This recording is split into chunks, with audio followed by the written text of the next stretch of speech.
Wenceslaus was born on February 26, 1361, in the imperial city of Nuremberg. He didn't grow up like a normal kid. He grew up inside the strongest royal machine in Central Europe.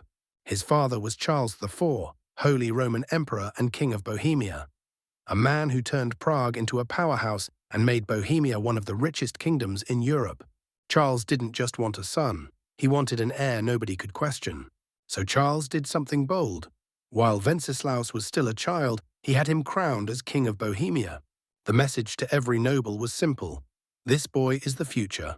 Don't even try it. Imagine being raised with that kind of pressure. Everyone bowing, everyone calling you Your Majesty, but your father still doing all the real work. And Charles IV did a lot. He built Prague, grew trade, and kept the powerful princes of Germany under control with constant deals, constant travel, constant pressure. The Holy Roman Empire wasn't one country. It was a patchwork of proud princes, bishops, and cities that argued non-stop. A king had to be everywhere all the time, or people would stop listening. Wenceslaus inherited all of that, and he wasn't built the way his father was. The first crown, Germany chooses him, but barely. In 1376, when Wenceslaus was still a teenager, his father got him elected King of the Romans, the top title in Germany, basically next in line for the imperial crown. But Charles had to push hard to make it happen. Votes had to be secured, promises had to be made, and enemies were created. So Wenceslaus didn't step into a peaceful throne. He stepped into a throne where half the powerful people were already annoyed, suspicious, or waiting for weakness. Then in 1378, Charles IV died.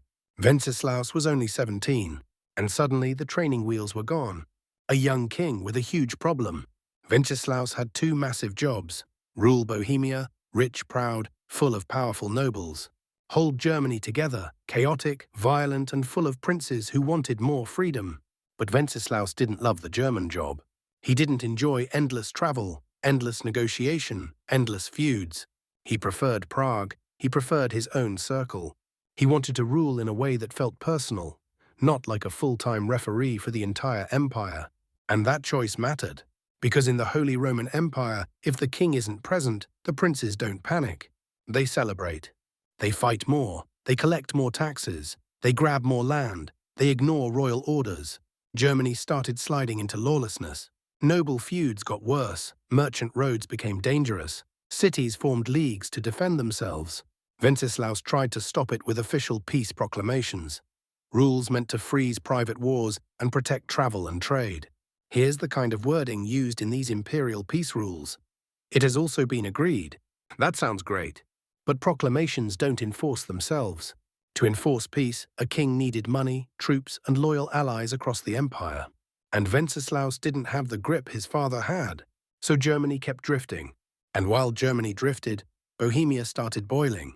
Bohemia was rich, especially from silver, and the nobles were powerful. Under Charles IV, the big lords were controlled carefully. Under Wenceslaus, relationships broke down. Wenceslaus promoted men the high nobles looked down on. He leaned on favorites. He made decisions that felt random to his enemies, and he could be harsh when challenged. A medieval king didn't have a modern government. He ruled through people, deals, favors, fear, and personal loyalty. When that web tears, the crown becomes fragile. Then came the moment that stained his reputation forever. The Prague scandal, a man tortured, then thrown into the river. Wenceslaus got into a bitter power fight with the church leadership in Prague, especially the Archbishop of Prague, Jan of Jenstein. The conflict wasn't just religious, it was political. It was about who controlled money, appointments, and power inside the kingdom. In 1393, the fight escalated into violence. One of the archbishop's key officials was arrested, John of Nepomuk, also known as John of Pomuk, a church legal officer. He was tortured, and he died. His body was thrown into the river. Later centuries built legends around this story, but the political core remained. It looked like the king had crossed a line and was willing to brutalize church officials to get his way. To the nobles, this was terrifying, because if he could do that to a high church officer, what might he do to them? And that fear turned into action. 1394, the nobles kidnapped their own king, and they captured him. Imagine the humiliation. The crowned king of Bohemia dragged away by his own nobles, held like a hostage while they negotiated power.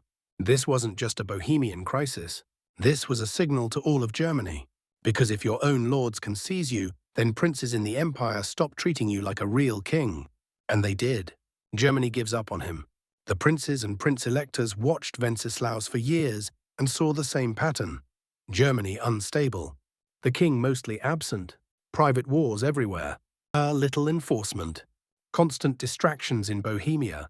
And now, his own nobles had literally captured him. By 1400, the prince-electors snapped. They declared Wenceslaus removed as king of the Romans and elected a new king, Rupert of the Palatinate. The accusations weren't polite. The official language was basically, his failures are so public they can't be hidden. That was the break. From that moment, the empire was split at the top. Wenceslaus still had Bohemia, but he lost the leadership of Germany. And that loss matters, because it showed something dangerous. The king could be replaced. Now we're seeing the same theme that will later appear with other rulers. When authority looks weak, powerful people stop pretending. But Wenceslaus's biggest problems were still ahead, because Bohemia was about to split in a different way, not just nobles versus king, but society versus itself. Prague changes sides, the Czech movement rises. In the early 1400s, Prague wasn't just a royal capital, it was also a major intellectual and religious center. At the University of Prague, voting power was divided between groups called nations. Germans had more influence than the Czech side. Tensions grew for years.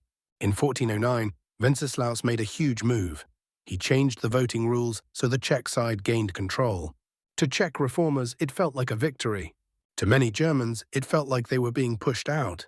A large number of German scholars left Prague, and many helped build up the University of Leipzig. Prague became more Czech, more national, and more heated. And right in the middle of that heat was a preacher who would change history, Jan Hus. Hus preached in Czech. He attacked corruption in the church. He spoke in a way that ordinary people understood. He made people feel like someone was finally saying out loud what they already felt.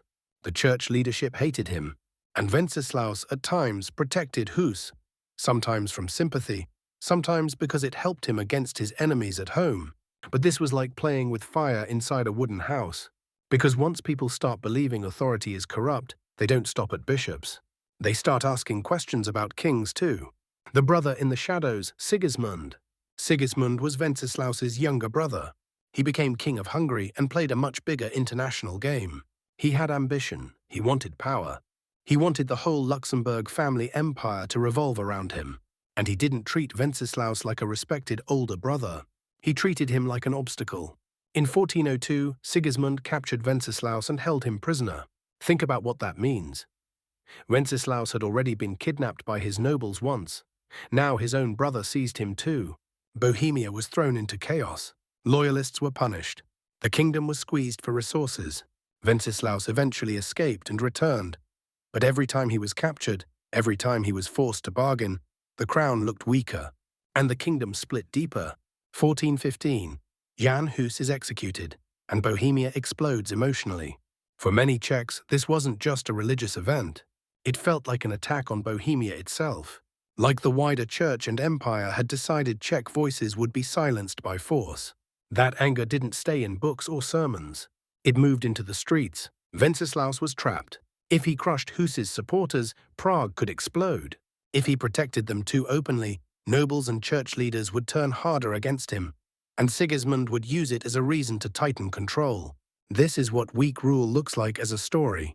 Not a king doing nothing, but a king constantly cornered, constantly reacting, constantly trying to survive while the country breaks into camps. 1419, Prague throws officials out a window. This was the first defenestration of Prague. A shocking moment that screamed one thing: the conflict was no longer just political. It was turning into open war. When Wenceslaus heard what happened, reports say he was overwhelmed, furious, shocked, and unable to control what his kingdom had become. On August 16, 1419, Wenceslaus died, reportedly of a heart attack during a hunt near Prague. And with his death, the last fragile barrier holding Bohemia together disappeared, because the man next in line was Sigismund, the brother who had imprisoned him, the brother linked to the council that killed Hus, the brother that many Bohemians did not trust. Bohemia refused him, and that refusal became a long, brutal conflict, the Hussite Wars. Why his rule split the kingdom? Wenceslaus didn't lose in one dramatic battle. His reign was a slow collapse of authority. He inherited a powerful system built by Charles IV, but he couldn't hold the same grip. Germany drifted into chaos and the princes replaced him. Bohemia turned into a battlefield between king and nobles, then between reformers and the church, then between Czechs and outsiders, then finally into open conflict. His own nobles kidnapped him. His own brother imprisoned him. And when the streets of Prague exploded, he was no longer a king shaping events. He was a man being crushed by them. Wenceslaus was born into a kingdom that looked united. He died with that kingdom breaking apart in front of him. And the moment he was gone, the split became war.